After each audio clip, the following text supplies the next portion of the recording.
आपके यहाँ निवास पे आया है वो इसको लेकर के कि जम्मू कश्मीर के अंदर जो चिंता प्रकट की डेवलपमेंट की बहुत ज़्यादा हो रही है। हमारे नेशनल हाईवे बन रहे हैं, हमारे नेशनल हाईवे के अंदर जो मंदिर आए जहाँ उसकी जगह आई उसके लिए भी सरकार ने एक विशेष पैकेज दिया है। तो हम समझते हैं कि कुछ ऐसे मसले जो हैं जम्मू कश्मीर के हालात ठीक रहें, माँ भगवती करे आपको पूरा मान सम्मान के साथ हमारी बात उठाने का मौका मिले, चाहे वो हमारे महामहिम राज्यपाल से हो या जहाँ की एडमिनिस्ट्रेशन से हो, वो एक बैठ के सारी हम कर लेंगे।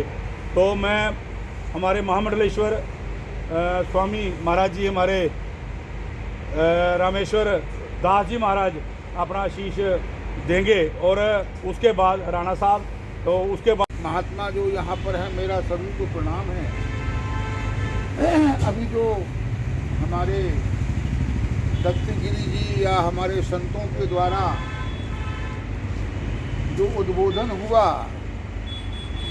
यदि आप विचार करें तो जम्मू कश्मीर के इतिहास को देखें अगर, तो जम्मू कश्मीर में पुरातन समय से ही धर्म स्थानों की और धर्माचार्यों की और धर्मगुरुओं की और धार्मिक स्थान से जुड़ी हुई संपदाओं का उपहास परिहास चला आ रहा है।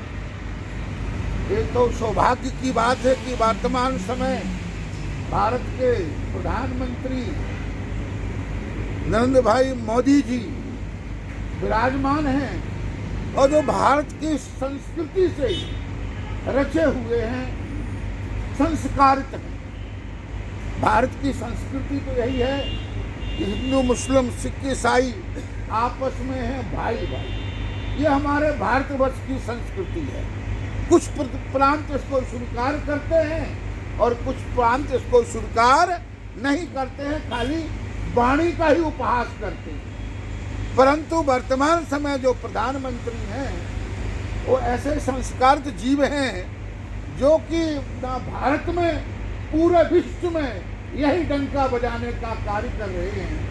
तो आज हम यहाँ पर विराजमान हैं। मंदिरों की व्यवस्थाएं जम्मू कश्मीर में जो मठ मंदिर हैं, यहाँ के राज परिवारों के द्वारा वो अधिकतर बनाए गए हैं। उनके साथ जो जमीन व्यवस्थाएं हैं वो राज परिवारों से लगी हुई हैं। और हमारे यहाँ के संतों ने तप के माध्यम से, आध्यात्मिक ऊर्जा के माध्यम से जम्मू कश्मीर में बड़े बड़े विशाल मठ मंदिरों की स्थापना की है और वर्तमान समय विराजमान है।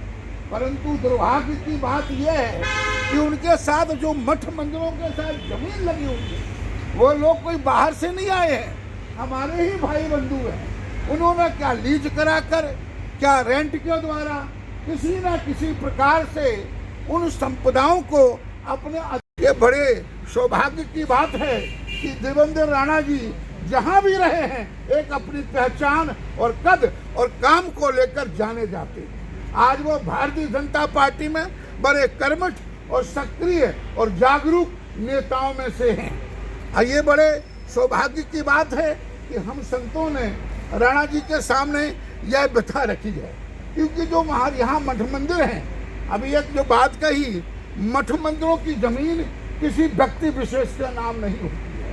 ये सुप्रीम कोर्ट की ऐसी लाइन है कि जो मठ मंदिर की जमीन होती है वहाँ जो भी देवता होता है, चाहे गुरु साहब विराजमान हो, चाहे भगवान राम की प्रतिमा विराजमान हो, उस मंदिर का नाम होती है, ना कि किसी महंत के नाम होती है। अगर जहाँ पर हमारे जम्मू कश्मीर में कुछ ऐसी व्यवस्था है वो गलत व्यवस्था है, क्योंकि माफी रूल के तहत जो व्यवस्थाएं हैं मोहतरम की, वो व्यवस्था महंत मोहतरम होता है, मालिक नहीं होता है। मालिक वहाँ का देवता होता है। हमारे जमीन में ऐसे बहुत से गिरते हमारे परिवार हैं जहाँ कर ये व्यवस्थाएं खंडित कर दी गई हैं। महंत वहाँ की सेवादार होता है, ना कि मालिक होता है। मालिक वो मंदिर होता है जिसकी वहाँ प्रतिष्ठा है। ये हमारे महाराजाओं ने नियम बना हुआ उस माफी रूल के तहत इस व्यवस्था को लागू रहनी चाहिए, क्योंकि महंत आज है कल चला जाएगा, कल कोई और महंत वहाँ पर आएगा, उसका शिष्य आएगा, उसकी व्यवस्था आएगी। अगर व्यक्तिगत व्यवस्था होगी तो वो अगर कोई बहुत बड़ा स्थान है तो वो खराब हो सकता है, उसकी व्यवस्था खराब हो सकती है।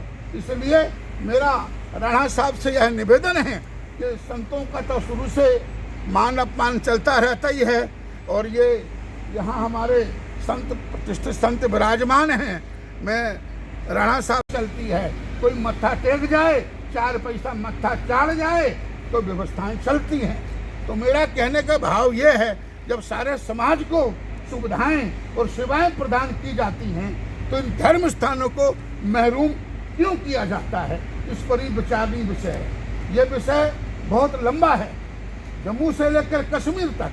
कश्मीर भी हमारे यहाँ से धार्मिक स्थल हैं जो आज अनाथों की तरह पड़े हुए हैं, जिनको वहाँ का समाज शोषित कर रहा है, शोषण कर रहा है। मैं राणा साहब से मेरी ये प्रार्थना होगी कि ऐसी व्यवस्था बने, और एलजी महोदय को, क्योंकि इस वक्त सब कुछ संभव है कि सबकी भलाई के लिए कुछ भी संभव हो सकता है, परंतु प्रयास करना पड़ेगा। तो मेरा राणा साहब से यही निवेदन है कि धर्मगुरु सदा से समाज के उत्थान के लिए प्रयत्नशील रहते हैं, और समाज में एक आध्यात्मिक ऊर्जा को प्रचार प्रसार के कार्य में हम संत लोग लगे हुए हैं। जो धर्म स्थान हैं हम ना लेके आए हैं ना लेके जाएंगे। इसी समाज में खुशहाल रहें, अच्छे रहें, पर उनको कोई सिनक ना लगे, उनको कोई नुकसान ना पहुंचे।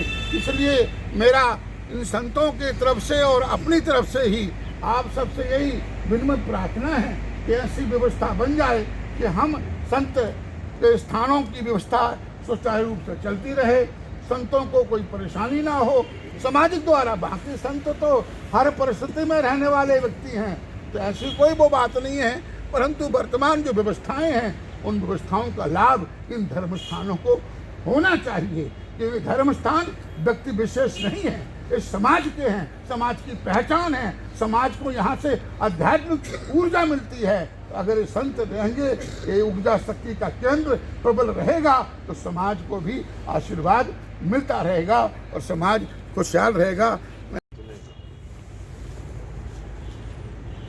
मैं जितने भी यहाँ संत महाराज बैठे हैं उनको नमन करता हूँ और उनसे यही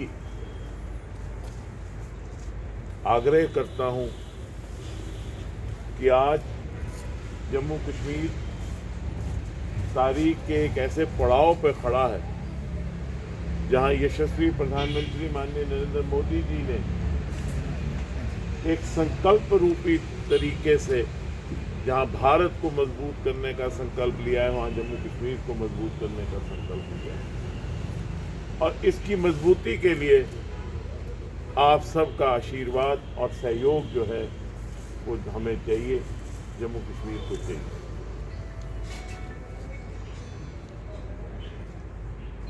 सनातन धर्म वासुदेव कुटुंब में यकीन रखता है और पूरी इस दुनिया को अपना समाज समझता है। जैसे महंत जी ने कहा, हमने कभी किसी के साथ भेदभाव नहीं किया, हम हिंदू मुस्लिम सिख सबको के इत्तेहाद में यकीन रखते हैं, अपने धर्म को आगे चलाने का हमारा फर्ज है और दूसरे धर्मों की इज्जत करना भी हमारा फर्ज है। और जम्मू कश्मीर में हमेशा ही सनातन धर्म ने अपनी लौ को जागृत रखा और हमारा जो सिलसिला है वो संस्कारों पे है, वो संस्कृति पे है। और जैसे महंत जी ने कहा